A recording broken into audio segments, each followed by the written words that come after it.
क्या संजय राउत बाहर आएंगे? नमस्कार, मैं एस्ट्रो गुरु माँ ज्योति जोशी आप सभी ज्योतिष प्रेमियों का हार्दिक स्वागत करती हूँ।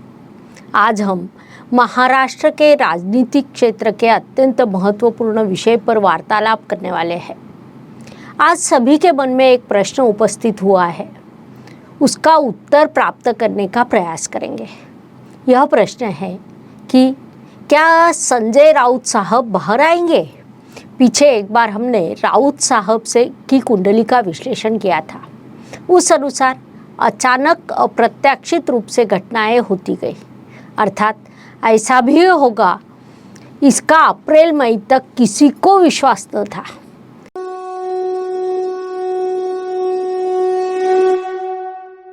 वह सभी घटनाएं एक क्रम से होती गई, जिस कारण महाराष्ट्र के राजनीति में बड़े बदलाव हुए। वास्तव में सबके लिए वह बड़े आश्चर्य की बात थी। कई लोगों को बड़ा धक्का भी लगा, किसी का भी विश्वास न हो ऐसी वह घटनाएं थी।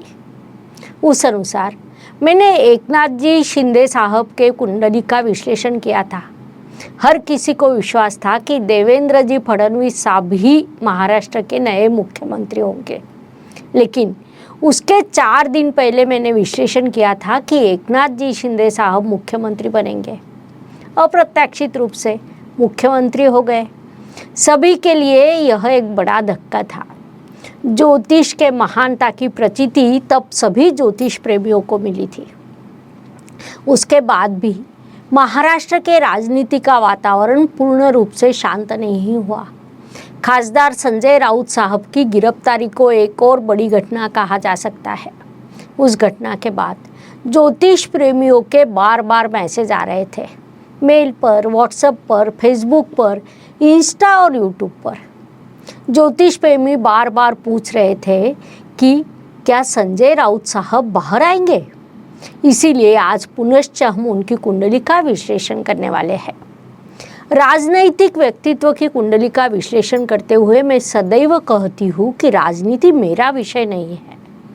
मैं राजनीति विश्लेषक नहीं हूँ, लेकिन ज्योतिष के दृष्टि से कुंडली द्वारा हम इन सभी चीज़ों का अध्ययन कर सकते हैं। वही आज हम करेंगे। जहाँ प्रश्न निर्माण होते हैं, उत्तर भी वही मिलता है। उन्हें प्राप्त करने के लिए हमारे पास एकमात्र साधन है कुंडली।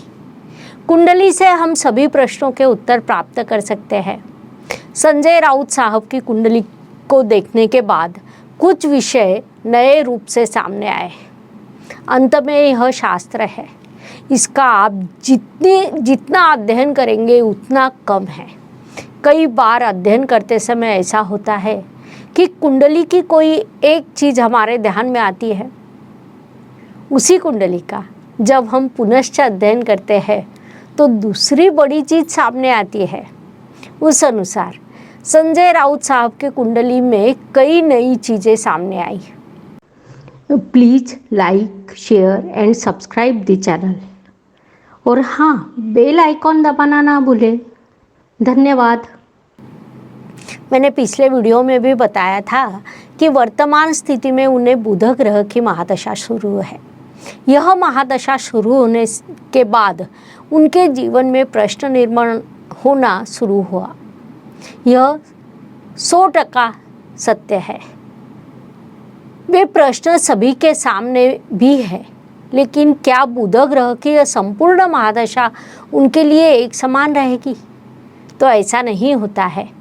अब बुध ग्रह की महादशा में बुध ग्रह की अंतर्दशा शुरू है, जो अक्टूबर तक रहेगी, अर्थात 5 अक्टूबर 2022 तक उन्हें बुध ग्रह में बुध ग्रह की अंतर्दशा शुरू रहेगी। उसके बाद बुध ग्रह की महादशा में उन्हें केतु की अंतर्दशा शुरू होगी। अब जब हम उनकी कुंडली का अध्ययन कर रहे हैं तो वह 2 भिन्न हिस्सों में करना पड़ेगा। पहला हिस्सा आज से 5 अक्टूबर 2022 तक रहेगा। यह समय काल उनके लिए अत्यंत कठिन है, इतना कि आज तक के जीवन में कभी न देखे हो ऐसे प्रश्न, ऐसी समस्याएं उनके लिए उत्पन्न होगी। उनका सामना उन्हें करना पड़ेगा। फिर अगला प्रश्न यह उपस्थित होता है कि यह स्थिति कब बदलेगी। तो तो 5 अक्टूबर 2022 के बाद इस स्थिति में अवश्य बदलाव होगा। लेकिन क्या यह बदलाव शुभ होगा? तो नहीं, कहीं न कहीं यह स्थिति अधिक तीव्र रूप धारण करेगी या नए रूप से प्रश्न सामने आ सकते हैं। ऐसी चीज़ें सामने आ सकती है जो अब तक नहीं आई थी। यह सब अक्टूबर 2023 तक चलेगा।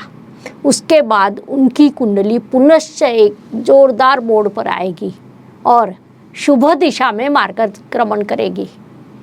प्रकृति ने कुंडली में कुछ विशेष सुविधा दी है, अर्थात हम देखते हैं कि सर्वप्रथम शनि महाराज की महादशा आती है। उन्हें विश्व का न्यायाधीश कहा जाता है। प्राकृतिक कुंडली में वह कर्म स्थान के अधिपति है। उस अनुसार आप जैसा कर्म करते हैं उस कर्मों के अनुसार वे आपको फल प्रदान करते हैं, अर्थात वे प्राकृतिक कुंडली के कर्मेश है। उस अनुसार उनके फलों की दिशा होती है। ऐसे शनि महाराज की महादशा सबसे पहले आती है। इस समय काल में यदि हम कर्मों पर अधिक ध्यान दें तो इच्छा पूर्ति निश्चित रूप से होती है। शनि महाराज के बाद बुध ग्रह की महादशा आती है। प्राकृतिक कुंडली में बुध ग्रह तृतीय और षष्ठ इन दोनों स्थानों का अधिपति है। बुध ग्रह आपको कर्म करना, परिश्रम करना सिखाता है। 2 उपचय स्थानों का वह स्वामी है, अर्थात आप जो कुछ करेंगे उसमें वृद्धि होगी। बुध के बाद केतु ग्रह की महादशा आती है। इस पूरी प्रक्रिया में आप जहाँ जहाँ चूक करते हैं, जो गलतियाँ करते हैं, उन सभी को निकालने का काम केतु करता है।